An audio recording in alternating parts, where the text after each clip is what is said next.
Yo, what is going on, Headliner Nation? It's your boy, The Doc, and we're back for the Week 11 injury update show. You guys know the deal by now. Each and every week, I go through the entire NFL slate, tell you about all the injuries that you need to know about for your fantasy teams so that you can kick back and relax. And we've already had some major injuries occur. We're going to be talking about those first, but let's get into it.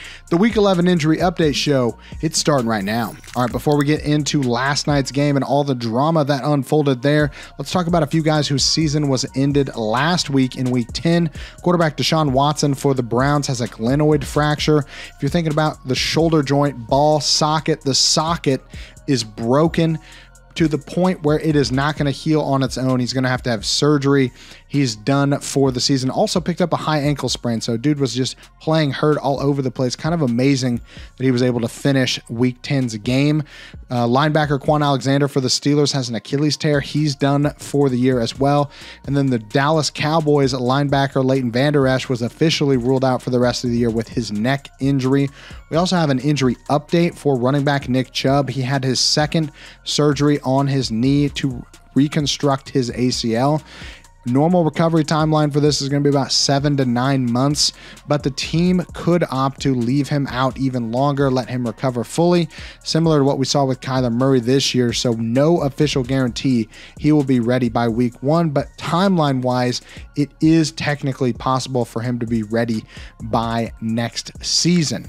We do have 4 teams on the bye this week: Falcons, Colts, Patriots, and Saints. So we're not going to talk about them. Let me know in the comments if there's anybody you want me to talk about from those teams. But Thursday Night Football, let's talk about it. Lots of injury news coming out of Thursday Night Football. I actually had to wait and re-record this portion of the show because we got so many major players hurt in last night's game. Bengals at the Ravens. Bengals quarterback Joe Burrow has a right wrist sprain. They're calling it a sprain right now. I'm not convinced that the official diagnosis is going to be something more serious from this. We're going to get MRI results hopefully sometime today or tomorrow. I'll let you guys know in the pinned comment on this video if we get new official news for Joe Burrow. Ruled out during the game. Really sad to see him trying to throw on the sideline. Just could not do it. Said he heard a pop. We'll see what the MRI results show with this injury, but expect multiple missed weeks for Joe Burrow. T. Higgins, Sam Hubbard also missed last night's game with their injuries. Higgins has the hamstring issue. Hubbard has the ankle sprain, so they didn't play at all. For the Ravens, probably the biggest injury news of the week has already happened. Tight end Mark Andrews getting ruled out early with a high ankle sprain. Possibly even more damage. So far, we haven't gotten official reports, but after the game, head coach John Harbaugh came out, said that this injury is going to most likely end Mark Andrews' season. We'll see what the official diagnosis is, hopefully sometime today, but really bad ankle injury for Mark Andrews. Not expecting him to return based on the video, and I'm totally speculating high ankle sprain fibula fracture based on the video that I saw. But again, I don't have official reports on this yet. Outside of that, the team expects this to be season ending for Mark Andrews, and they had other guys get hurt in this game as well. Quarterback Lamar Jackson has an ankle injury, got taped up and returned. Hopefully that heals well over the next week. And then Odell Beckham Jr. left with a shoulder injury, took a late shot in the fourth quarter, wasn't able to return. Interesting enough, all 3 of those injuries happened while the same guy, linebacker Logan Wilson, making the tackle on all 3 of those injuries. So he was clearly out for blood. And I know that these guys aren't intentionally trying to hurt each other, but it just seems like a weird coincidence that 3 guys get hurt by the same guy making tackles. But Mark Andrews, the biggest news most likely of the week for Week 11 has already happened, with him most likely being done for the season with this ankle injury. We did have a couple guys from the Ravens also just out from the game. Cornerback Marlon Humphrey and offensive tackle Ronnie Stanley both ruled out before the game started. But again, Mark Andrews, big deal there for fantasy football. All right, we're heading into the early Sunday games. At Cowboys at the Panthers. Cowboys, no major injuries to talk about, but the Panthers tight end Hayden Hurst has a concussion. Has not practiced yet this week.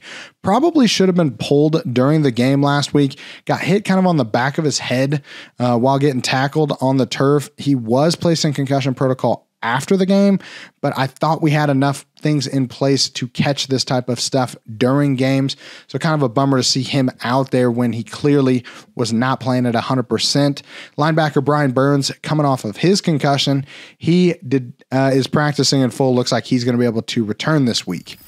Moving on to the Steelers at the Browns. Steelers wide receiver Deontay Johnson dealing with a thumb injury, practiced in full on Thursday after not practicing Wednesday. Disappointing week last week for Johnson. Hopefully the thumb injury is resolved now and he's on track to play. Kenny Pickett did miss him a few times last week on wide open shots.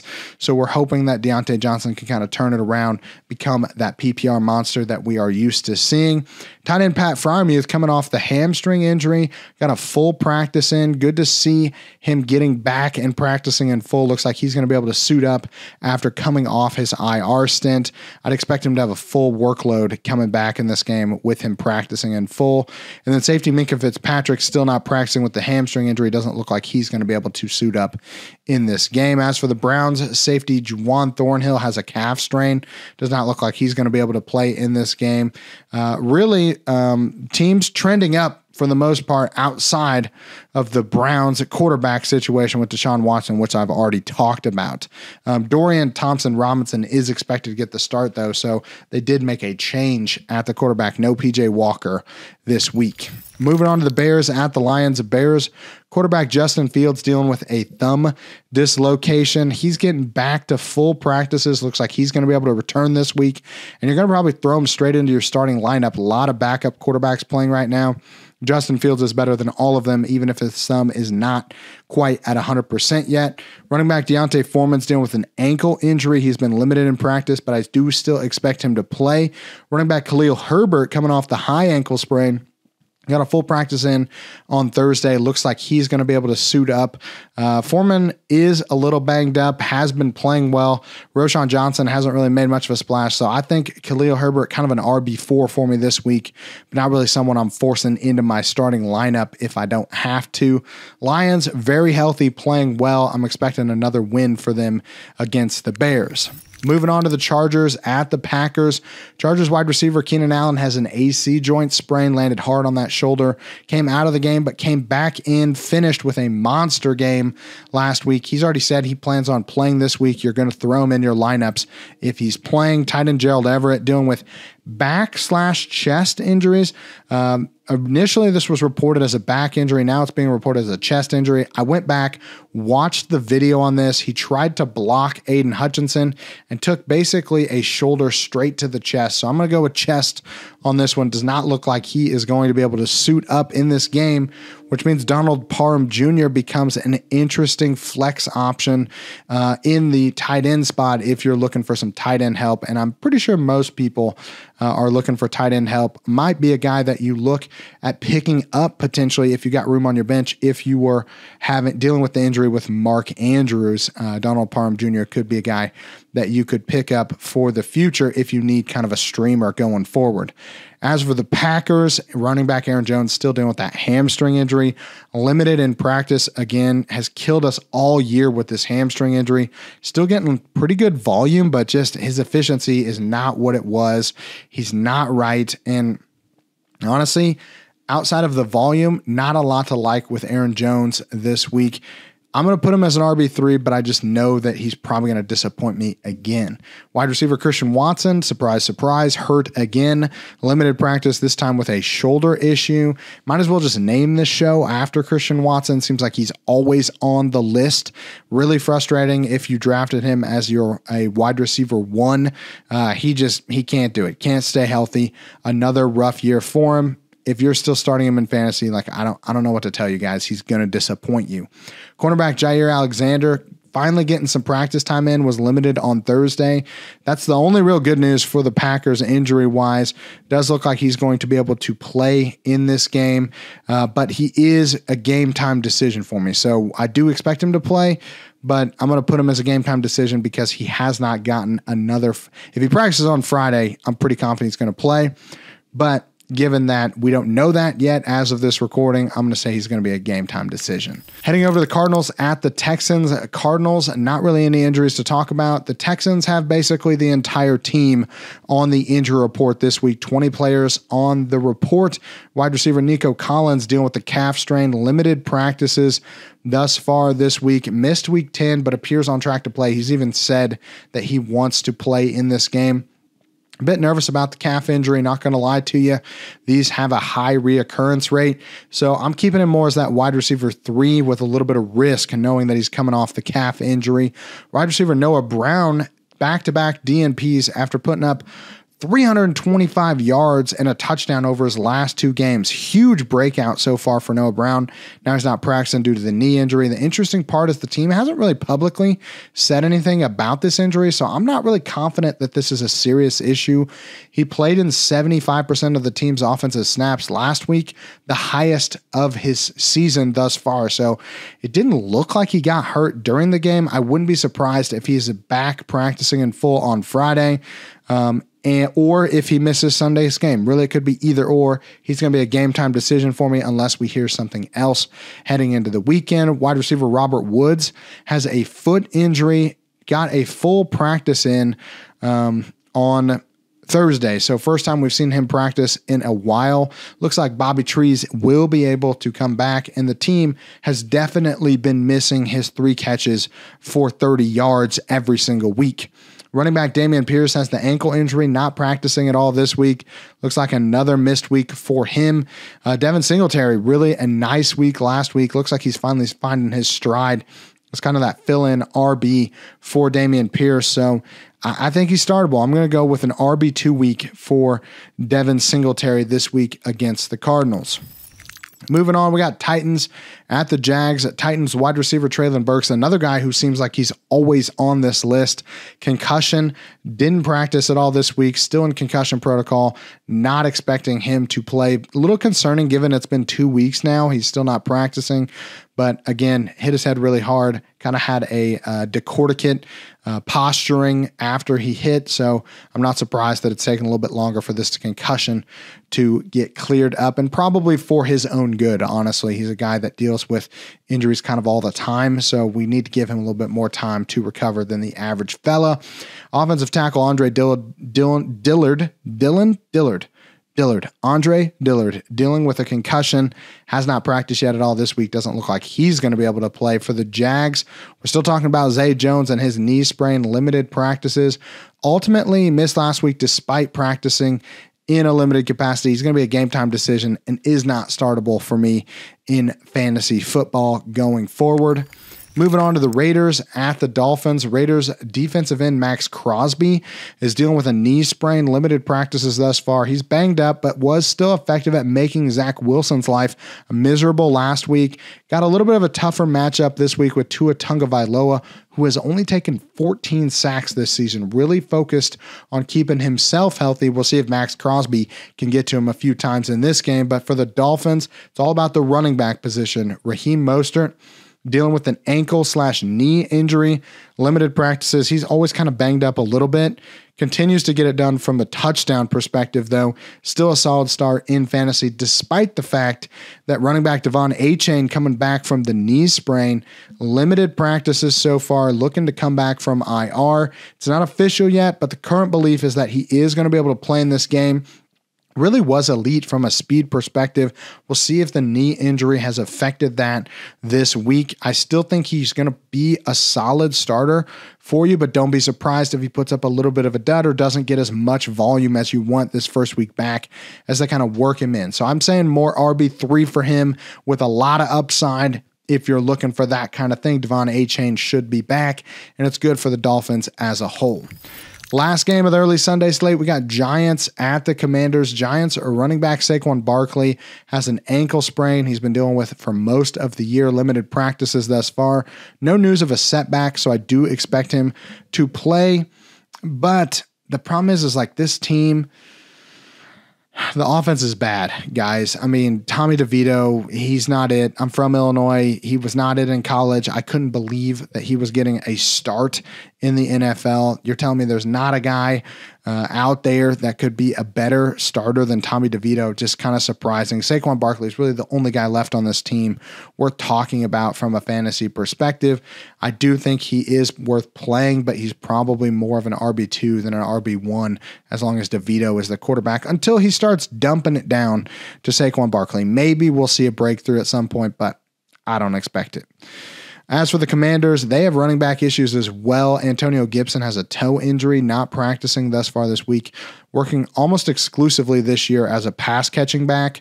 The toe injury does look to be serious enough to keep him out this week. Brian Robinson, always going to be a must start for me. That dude is crushing it this year. One of the biggest surprises for the fantasy year. And then wide receiver Curtis Samuel dealing with a toe injury as well. Limited practices thus far. Was able to play last week, but only got 2 catches, 6 yards.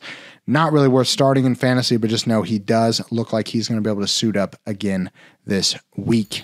All right, guys, let's head into the midday slate. First up, we got Bucs at the 49ers. The Buccaneers are pretty healthy. Nobody really to talk about there, but the 49ers offensive tackle Trent Williams did not practice on Wednesday, but he's just getting rest, guys. Everyone freaked out at me last week. I didn't include Trent Williams in the video. I'm sorry. If there's ever a time where I see a lot of comments about the same guy, I will put an update in the pinned comment down below. Check that comment if you're seeing a lot of the same guy being brought up, or if I clearly missed somebody. I try not to miss too many guys, but apparently a lot of dudes were upset that I did not talk about an offensive tackle last week. Apparently, some of you guys are playing in fantasy leagues where offensive tackles score points. I didn't know those existed, but based on the backlash I got, I wanted to make sure that you knew Trent Williams is fine this week. But let's head over to the Jets at the Bills. Jets wide receiver Garrett Wilson has an elbow injury, has been limited in practice so far this week. Kind of hyperextended his elbow, banged it up. Doesn't look like this is something that's going to cause him to miss any time. He left the game, but was able to return last week. I'd expect him to be able to play this week. And the Bills aren't really dealing with too many injuries. So we're going to head over to the Seahawks at the Rams. Seahawks wide receiver Tyler Lockett has the hamstring strain, didn't practice at all this week, but has had that schedule for the last month or so. Hasn't missed any games yet. Looks like he is on track to play despite not practicing that much during the week. A lot of veteran rest for the wide receiver. And then the Rams got a lot of guys coming back this week. Matthew Stafford being the most important one. He's dealing with that thumb UCL sprain, getting full practices in. He will be back playing. Good news for all of the wide receivers there. But wide receiver Puka Nacua still dealing with that knee sprain. Got a full practice in on Thursday. First full practice he's gotten in a while. Looks like they are both going to be on track to play, and I'd expect that Stafford returning is a huge bump for Nakua's value. Running back Kyron Williams not returning this week, coming off the high ankle sprain, can't technically return until next week, but Coach Sean McVay did give us an update and said that he did expect Kyron Williams to be able to play next week. So if he is on waiver wires, I doubt it, but maybe you're in a really shallow league and somebody dropped him because he went on IR. If you can pick him up, go ahead and pick him up now. Save yourself some time. But if you don't have him on waivers and you don't have a trade deadline, might be somebody you're worth picking up on the cheap because he's only going to get more expensive as the weeks go on, and he returns most likely next week.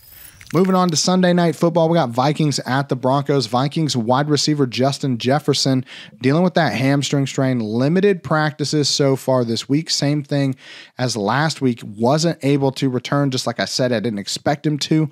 Normally, I'd say that all the signs are pointing towards a return this week, but something about the way he's talking to the media. He does not have a long-term contract yet. The team did trade for Josh Dobbs. That's a good sign, but he is talking to the media, man, and it just seems to me like he's not 100% confident with this hamstring strain yet. Said it's up to him on when he actually returns. I'm a little nervous about Justin Jefferson coming back this week. Plus, the team's been 5-0 without him. So they're winning games even though he's on the sidelines.